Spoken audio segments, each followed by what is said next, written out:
बिस्मिल्लाहिर्रहमानिर्रहीम, अस्सलाम वालेकुम। पाकिस्तान और दुनिया भर में देखने और सुनने वालों को अब्दुल कादिर का सलाम। सुप्रीम कोर्ट से एक अहम तरीन केस जिसकी कल समाअत होने जा रही थी वो डीलिस्ट हो गया है और साथ ही पैरेलल उसके बिल्कुल इस्लामाबाद हाई कोर्ट में एक अहम तरीन केस की समाअत कल होने जा रही है जो कि इमरान खान से मुतालिक है। इसकी तफसीलात आपको बताता हूं, लेकिन पहले थोड़ा सा जिक्र करते हैं आज की तारीख का। आज 18 अगस्त है और ठीक 6 साल पहले आज ही के दिन इमरान खान ने पाकिस्तान के वज़ीर आज़म का हल्फ उठाया था। मुझे वो सारे मनाजर एक बार फिर से रिकॉल होने लग गए कि उस वक्त के प्राइम मिनिस्टर की तरजीहात क्या थी, उस वक्त की हुकूमत की तरजीहात क्या थी और किस तरह से आवाम को साथ लेके चलने का एक इरादा था। यानी मुझे अभी भी याद है, मैं कई बार पहले भी कोट कर चुका हूँ मुतादिद व्लॉग्स में, कि उस वक्त इमरान खान का जो पहला डिसीजन था बतौर प्राइम मिनिस्टर वो ऑस्टेरिटी ड्राइव के हवाले से कि अखराजात जो है वो कम किए जा सके, क्योंकि उन्होंने ब्रीफिंग्स वगैरह लेना शुरू कर दी थी ख़जाने की क्या सूरत हाल है और इसको किस तरह से इम्प्रूव करना है।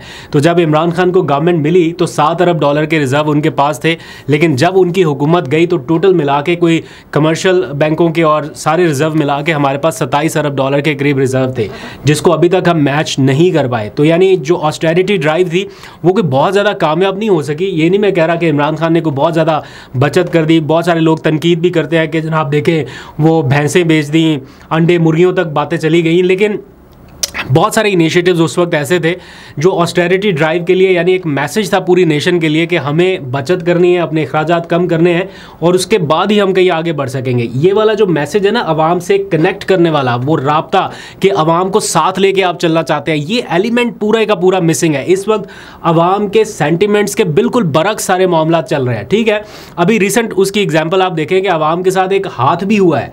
अभी कल ही के दिन आपको पता है एक ऐलान किया गया और उसमें ये बताया गया कि जनाब जो 500 यूनिट्स तक बिजली इस्तेमाल करने वाले सार्फिन हैं उनको 14 रुपये फ़ी यूनिट बिजली कम दी जाएगी। तो वो सबको लगा कि जनाब मज़े हो गए, 500 यूनिट तक, पहले 200 यूनिट तक रियायत थी तो 500 यूनिट तक आ गए। लेकिन आज जब इश्तिहारात देख रहे हैं हम, तो उन इश्तिहारात में ये बताया जा रहा है कि 500 यूनिट तक तो है, लेकिन 201 यूनिट से लेके 500 यूनिट्स तक, मतलब कल तक की तकरीर में, प्रेस कॉन्फ्रेंस में कहीं पे भी ये जिक्र नहीं था कि 200 यूनिट से ऊपर तक ये रियायत दी जाएगी। अभी पता चला जब इश्तिहारात में देखा ना, तो एक छोटी सी लाइन ये भी लिखी हुई है कि 200 यूनिट से ऊपर अगर कोई इस्तेमाल करेगा तो 200 यूनिट्स तक के जो सार्फिन हैं वो जैसे अपना बिल पहले अदा कर रहे थे उसी तरह से अदा करेंगे, उनका बिल वैसे ही आएगा। ये उससे ऊपर से लेके, यानी 201 यूनिट से लेके 500 यूनिट्स तक के सार्फिन के लिए हैं। और इश्तिहार के मुताबिक ये बताया जा रहा है कि ये अगस्त और सितंबर के बिलों के लिए रियायत दी गई है। ये मालूम नहीं है कि इसके बाद ये कैरी हो सकेगा या नहीं, ये शॉर्ट टर्म रिलीफ है या लॉन्ग टर्म भी ये जारी रहेगा। तो इसके हवाले से भी अभाम है, देखते हैं आगे चल के क्या होता है। बहरहाल रिलीफ तो कम से कम कहीं ना कहीं से आवाम को मिला, हम उस बात पे खुश हैं कि बिलों की सताई आवाम को कुछ तो कहीं ना कहीं से मिला। वो समटाइम्स जैसे सेल लगती है ना, 70% सेल, तो 70 के ज़ीरो में कहीं ना कहीं छोटा सा करके लिखा होता है अप टू मतलब सारी की सारी 70% नहीं है। इसी तरह ये भी 201 से लेके 500 यूनिट्स तक के लिए। तो कहने का मतलब ये है कि जो आवाम के साथ एक कनेक्शन रहता है ना, वो एलिमेंट कहीं ना कहीं मिसिंग है। उसकी रिसेंट एग्जांपल आप देखें कि पूरे मुल्क में इंटरनेट की रवानी आपको पता है मुतासिर हुई, गवर्नमेंट ने उसको ऑन ही नहीं किया, ना एतमाद में लिया, ना आवाम को बताया। सबको पता चल रहा था कि क्या हो रहा है, किस वजह से है, ज़राए से खबरें चल रही हैं आगे पीछे, लेकिन गवर्नमेंट ने किसी स्टेज पे जाके ना तो आवाम को एतमाद में लिया और फिर आज जब आके उन्होंने आवाम को बताया है तो क्या रीज़न बताइए कि जनाब इंटरनेट इसलिए स्लो हो गया कि VPN बहुत बड़ी तादाद में इस्तेमाल होना शुरू हुए। तो ये VPN पहले क्यों नहीं इस्तेमाल होते थे, अभी अचानक से क्यों इस्तेमाल होना शुरू हुए? इसके ऊपर कोई जवाब देगा? ऑब्वियसली जब आपने इंटरनेट को रिस्ट्रिक्ट किया आम डाटा के ऊपर तो लोगों ने VPN यूज़ किया, उसकी वजह से फिर लोगों की इंटरनेट की रवानी कुछ बेहतर हो सकी। और उसका नुकसान फ्रीलांसर्स को ये हुआ कि उनके अकाउंट्स बंद होना शुरू हो गए जैसे ही उन्होंने VPN यूज़ करना शुरू किया। चूँकि कुछ कारोबार में या जो ई-कॉमर्स के हैं या जो फ्रीलांसर्स हैं उनके लिए ममनू है VPN इस्तेमाल करना, कि वो अपनी लोकेशन किसी और जगह की शो नहीं कर सकते, तो उसकी वजह से उन्हें नुकसान हुआ। आज हुकूमत का आके ये कहना कि किसी भी मौके पे इंटरनेट की रवानी मुतासिर नहीं हुई थी या हुकूमत ने नहीं की थी या सिर्फ VPN को जिम्मेदार करार दे देना, तो VPN के ऊपर लोग गए क्यों, ये क्यों नहीं कोई बताया जा रहा। तो ये जो डिस्कनेक्ट है ना अवाम और गवर्नमेंट के दरमियान ये एक वाज़े फ़र्क है पहले की हुकूमत में और अब की हुकूमत में। खैर, मैं वो आपको बता रहा था 6 साल पहले की बात हो, वो उस वक्त जो तरजीहात थी वो बिल्कुल डिफरेंट लेवल की थी। अभी जो तरजीहात है इनमें जो हुकूमत के असल मसले मसाइल है ना, वो आवाम के इश्यूज़ से हट के वो इस वक्त PTI को काबू करना, अपोजिशन जमातों को काबू करना, अपनी 2/3 अक्सरियत लेना या कम अज़ कम अपनी अक्सरियत बचा लेना, ये इस किस्म के इशू है।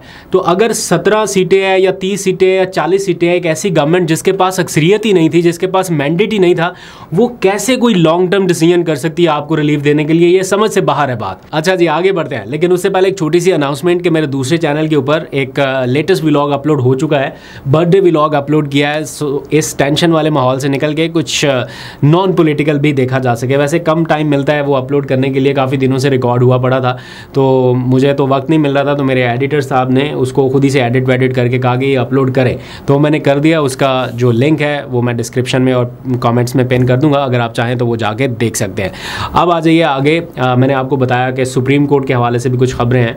तो सुप्रीम कोर्ट ऑफ पाकिस्तान में कल एक अहम केस टेकअप होने जा रहा था, लेकिन अभी पता चला कि वो केस डीलिस्ट कर दिया है। ऑल्दो के PTI ये चाहती थी, उन्होंने दरख्वास्त दी थी कि कल ये केस ना लगे, लेकिन अभी शाम के वक्त ये खबर आई कि वो केस डीलिस्ट कर दिया गया। एक मोअज़्ज़ज़ जज साहब जो है वो मौजूद नहीं है, जस्टिस जमाल मंदोखेल साहब।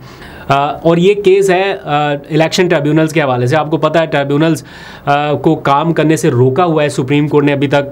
जो लाहौर हाई कोर्ट ने ट्रिब्यूनल्स कायम किए थे पंजाब भर में इंतखाबात की तहकीकात के लिए, तो जैसे ही वो ट्रिब्यूनल काम करना शुरू हुए, नोटिस जारी हुए, इधर से मरियम नवाज़ को नोटिस चला गया, उनके हल्के के खुलने शुरू हो गए, इधर से बाकी, तो अचानक से सुप्रीम कोर्ट ने ये कार्रवाई रोक दी और फिर मामला भेज दिया वापस chief justice Lahore high court को, चूँकि वो नहीं आई थी तो, और इलेक्शन कमीशन को कहा कि जाके उनसे बातचीत की जाए। अब आप अंदाज़ा लगाएं, मैं ये सर्च कर रहा था कि कितना टाइम चाहिए होता है ट्रिब्यूनल को फैसला करने के लिए। किसी भी पिटिशन का 4 महीने का वक्त है, 120 दिन का वक्त है। 120 दिनों के अंदर अंदर ट्रिब्यूनल ने कार्रवाई मुकम्मल करके फैसला सुनाना होता है। लेकिन यहाँ पर क्या हो रहा है, यहाँ पर 6 महीने गुजर गए इलेक्शन हुए को, मतलब फरवरी में इलेक्शन हुआ था, अभी अगस्त का एंड चल रहा है, सितंबर आने वाला है, 6 महीने गुजर चुके, 6 महीने से शायद ज़्यादा ही, लेकिन अभी तक ट्रिब्यूनल्स काम करना शुरू नहीं हुए। जिन ट्रिब्यूनल्स ने 4 महीनों में फैसला सुनाना था, 6 महीने गुजरने के बावजूद वो काम नहीं कर पा रहे। और जो ट्रिब्यूनल्स काम करना शुरू हुआ, फॉर एग्जांपल इस्लामाबाद का ट्रिब्यूनल, उसकी राह में कैसे रोड़े अटकाए गए कि ट्रिब्यूनल तब्दील कर दिया, एक और जज साहब, रिटायर्ड जज साहब को ले आए, फिर वो जनाब जाली डिग्री का मामला शुरू हो गया जिस जज के पास ट्रिब्यूनल की सारी कार्रवाई थी। तो आपको सारा पता है कि किस तरह से एक एक स्टेप के बाद कोई ना कोई नई रुकावट आ रही है। अच्छा, ये तो सुप्रीम कोर्ट का मामला हो गया ना। बहरहाल इसमें PTI को नुकसान मैं इसलिए भी नहीं कह रहा क्योंकि PTI खुद ये चाहती थी कि उनके जो लॉयर हैं हामिद खान, वो बैरून मुल्क हैं, तो उन्होंने अदालत से दरख्वास्त कर रखी थी कि ट्रिब्यूनल्स की कार्रवाई शुरू ना करें, ये सुप्रीम कोर्ट में कार्रवाई इस केस की ना शुरू करें, 6 सितंबर तक इंतज़ार कर लें। और मीनवाइल एक जज साहब ही अवेलेबल नहीं है, तो बाय डिफ़ॉल्ट ही वो काम हो गया। तो इसमें PTI भी मेरा ख्याल अभी फ़िलहाल खामोश है, वो भी कोई रद्द-ए-अमल उस तरह से नहीं दे रहे कि क्यों ये डीलिस्ट हुआ है। अब आ जाइए ज़रा सुप्रीम कोर्ट से हट के इस्लामाबाद हाई कोर्ट की तरफ। इस्लामाबाद हाई कोर्ट में कल एक अहम केस की समाअत होने जा रही है। मैंने कल उसका हवाला दिया था।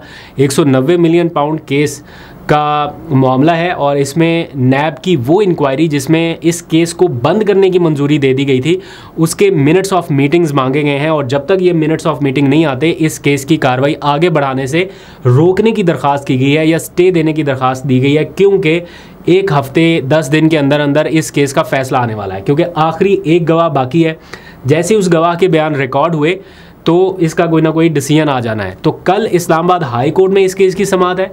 अगर इस्लामाबाद हाई कोर्ट ने स्टे दे दिया तो ये केस रुक जाएगा, अगर ना दिया तो मंगल के रोज़ नैब अदालत आखिरी गवाह के ऊपर जिरा कर लेगी और फिर उसके बाद जो भी फैसला आना है वो अपना फैसला अनाउंस कर देंगे।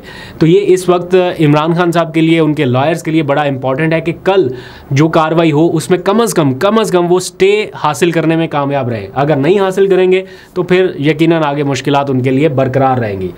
एक और ख़बर जाते जाते मैंने कल बताया था आपको कि इमरान खान साहब के कागजात नामजदगी जो है ना ऑक्सफोर्ड यूनिवर्सिटी के चांसलर का इलेक्शन लड़ने के लिए वो जमा होने वाले हैं और किसी भी वक्त आपको खबर मिल जाएगी, क्योंकि जुल्फी बुखारी अपने लॉयर्स की टीम के हमरा पहुंचे हुए हैं ऑक्सफोर्ड यूनिवर्सिटी।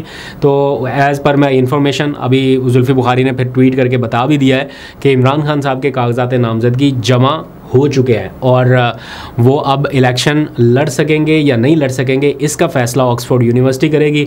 जैसे ही उनकी तरफ से अनाउंसमेंट होगी, बाकायदा क्लियर कट इंडिकेशन आ जाएगा, देन फिर एक पूरी कैंपेन जो है वो लॉन्च कर दी जाएगी ओवरसीज़ पाकिस्तानियों की जानिब से, जिसको जुल्फी बुखारी ऑब्वियसली लीड करेंगे, लेकिन जो ऑक्सफोर्ड यूनिवर्सिटी के ग्रेजुएट्स हैं उनको साथ मिला के ये एक भरपूर किस्म की इंटरनेशनल कैंपेन की जाएगी। क्योंकि ऑक्सफोर्ड यूनिवर्सिटी के जो ग्रेजुएट्स हैं वो सिर्फ एक मुल्क में ही नहीं है, पता नहीं कहां पर मौजूद हैं। तो वो एक नेशन वाइड ही नहीं, एक ग्लोबल कैंपेन जो है वो इमरान खान साहब को मिल जाएगी और फिर बताया जा सकेगा कि अगर कोई शख्स जेल में है तो वो क्यों है, क्या वजूहात हैं। तो बहुत कुछ जो है वो ऑन कार्ड्स है। अब आखिर में जाते जाते एक खबर कि 22 अगस्त का जो जलसा है उसके लिए पीटीआई भरपूर तैयारियां कर रही है। हर तरह से उनका इरादा है कि चाहे एनओसी मिले, चाहे ना मिले, चाहे दफ़ा 144 का नफाज हो, कुछ भी हो, इस बार वो चाहते हैं कि जलसा करेंगे।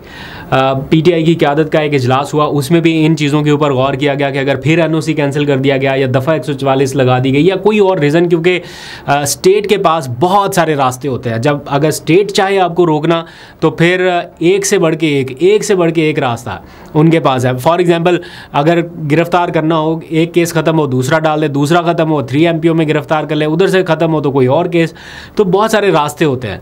तो यही हाल इस वक्त भी है कि जलसे की इजाज़त दे दी गई है, तो अगर जलसा करना ही देना है तरनौल में तो फिर पहले कर लेने देते, फिर इतना खींचने की क्या ज़रूरत थी। तो इसलिए सारे ये समझते हैं कि आखिरी मोमेंट पे होगा कुछ ना कुछ, वो मेंटली तैयार हैं, लेकिन साथ ही ये कह रहे हैं कि इस बार अगर इजाज़त ना भी मिली तो हम जलसा करेंगे। और अदालतों के सामने ये मामला ऑलरेडी है चूँकि कि अदालत की इजाज़त से कर रहे हैं, अदालत की इंटरवेंशन के बाद हमें मौका मिला और अदालत के नोटिस में है कि एक बार इजाज़त दे के मनसूख किया गया, फिर तो इन्हें अदालत की कार्रवाई का मामला शुरू हुआ एंड सो ऑन, चलता चलता ये अब जाके इजाज़त मिली। तो अब मेरा ख्याल है मुश्किल होगा ज़िले इंतज़ामिया के लिए भी कि वो अचानक से फिर मनसूख कर दे, लेकिन होने को एट द मोमेंट या एट द एंड कुछ भी हो सकता है। आपको अपडेट करूँगा। अभी तक के लिए इतना ही, अपना बहुत सा ख्याल रखिए। अल्लाह हाफिज़।